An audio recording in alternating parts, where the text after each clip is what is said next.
Hi, Joe Leigh here for Seconds Out. Ben, Shalom. You good? Very well, how are you? Yeah, I've got sunglasses. We both got sunglasses, but it's literally raining on us right now, so bad decision. Yeah, I thought it was going to be a festival out here, but anyway, it's still good. Nah, it's a good little outside venue, and obviously for the breakthrough card this weekend, headlined by Sam Eggington, but obviously a lot of attraction towards Azeem as well. Yeah, it's got everything. It's obviously got the Eggington fight, twice fight of the year, now fights for the IBO world title against an opponent that I've looked at is going to come forward. It's going to be a war. You've got the Tyler Denny rematch, English middleweight title. That is another one. I think he got stopped in the 7th round last time. Clash of heads, very controversial. And there's a lot of bad blood there. So that's another big fight. And then obviously Azeem, Karis Artingstall, the two boxer champion winners as well on the card. It's got everything. Yeah, Azeem, a bit on him. Obviously, he's been talked about a lot as one of the best fighters coming up.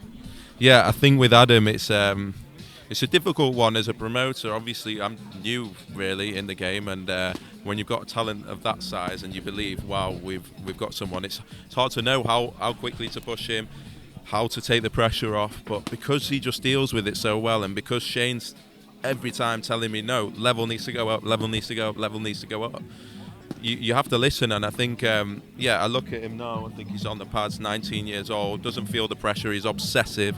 He's a young kid, he's grown up with ADHD, and all he's thought about is boxing, boxing, boxing. When you speak to him, that is his life, and he feels like he's destined to be a world champion, and it's just so exciting to be involved with him at this stage of his career, whilst he's working things out and getting used to things, and the potential is limitless.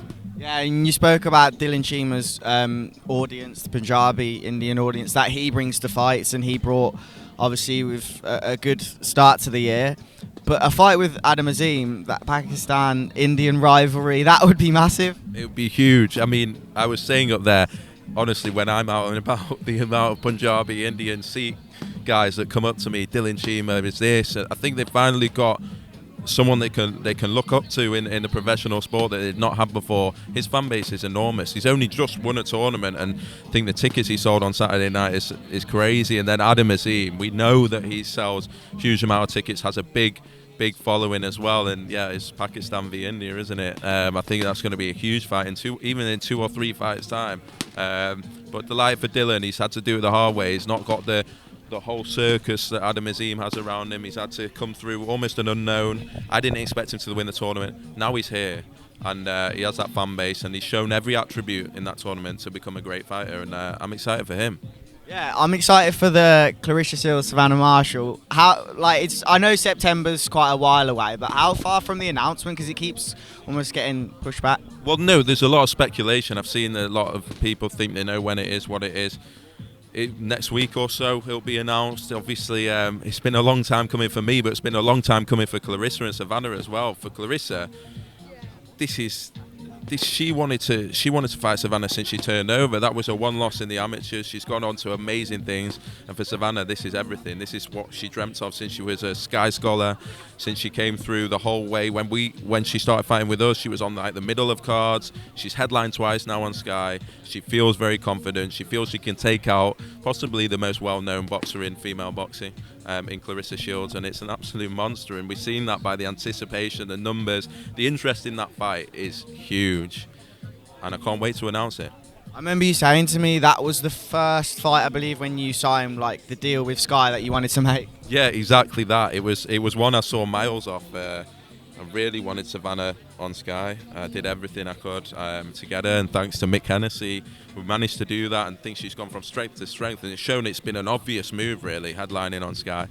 And then the Clarissa Shields fight, I think, it's nothing we've seen before in women's boxing. It's 2 styles we've not seen. It's a real puncher against probably the most decorated amateur as well in the sport, and decorated professional. It's huge. It's UK v US. It's the storytelling. I can't wait for the gloves are off. I can't wait for everything. And as you said, it was a fight that I saw before I got into Sky, and now it looks like we're finally going to make it, and thank God in the UK as well. I didn't want it to be in the US. I want it to be in the UK, and it's happening. Who would have thought you would have made Calm Brook before Savannah Marshall, Clarissa Shields? It's a mad world. It is a mad world. It is a mad world. Obviously, upcoming, you've got that fight, you've got loads of different shows, but who's one fighter that you're looking forward to? Obviously, Ben Whittaker's going to make his pro debut. Let's actually, before we go on to other stuff, when are we going to see him in November instead now? No, we've got a big show July 30th that we're hoping to announce next couple of days. So anyone that was on that July 2nd card is on the July 30th card. Looking forward to announcing that. And then he'll be out. He wants to be out all the time. Ben's one that we're hugely invested in. We want him out every 6 to 8 weeks. We think him and Sugar are going to bring something different to the professional sport. I can't wait for them to get going. But July 30th, it looks like, and then he'll be back out early September. Do we have any hints on the headline of July 30th? I can't do it yet. But literally next 48 hours. Okay, good to hear. Quickly on the AJ, gone to the zone now. Long-term deal, and for the rematch with Usyk, he'll be fighting on the zone, not Sky Sports. I don't think I don't think the next fight is decided. I don't know. Again, I don't represent AJ. I don't represent Sky. I don't know where it's going to land, but I don't think the Saudi card's decided. Just thoughts on him not being with Sky for the next fight.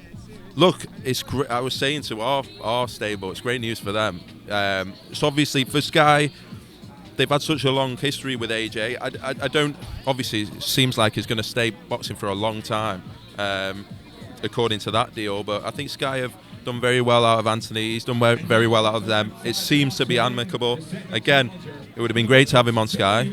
But for us, I'm saying to Adam Azeem, I'm saying to Ben Whittaker, I'm saying to fighters about to sign, there's a massive opportunity for you now. We can only do 3 or 4 pay-per-views on Sky a year, and now we have the opportunity to put our guys in them, and that's exciting. And Sky will move on, but again, because I don't represent Sky and I don't represent Matchroom, I don't know. I have nothing to do with it. You're obviously meant to represent the Hughie Fury-Joseph Parker fight, which isn't happening anymore.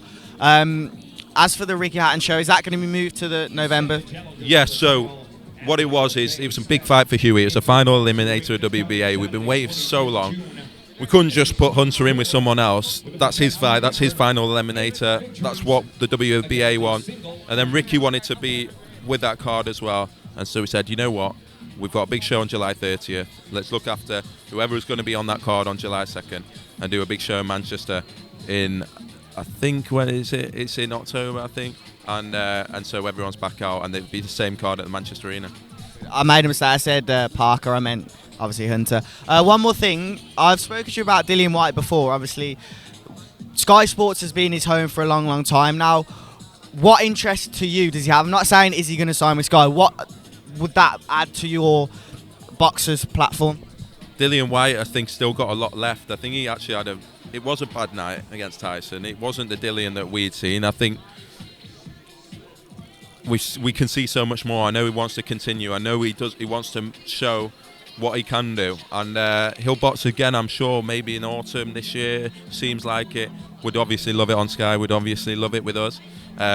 We've got Joseph Parker now. We'd love to make that fight, the rematch. We'd also love to make the Joe Joyce fight. I would say we have put in a big offer to George Warren and Frank on that fight. But Dillian would be amazing to have on the stable. It would be amazing to have him on Sky, and we'll see. Deontay Wilder, that would be good as well. Deontay Wilder would be brilliant. It's great that he's back. There's just so many big fights now in the heavyweight division, whether it's Joseph Parker, whether it's Dillian White, whether it's Joe Joyce, whether it's Andy Ruiz, Deontay Wilder. There's a lot of big fights there, and I hope that they can happen. Lauren Price, before her fight, mentioned an All-Olympian card. Is that something you'd want to do? How far are we from that?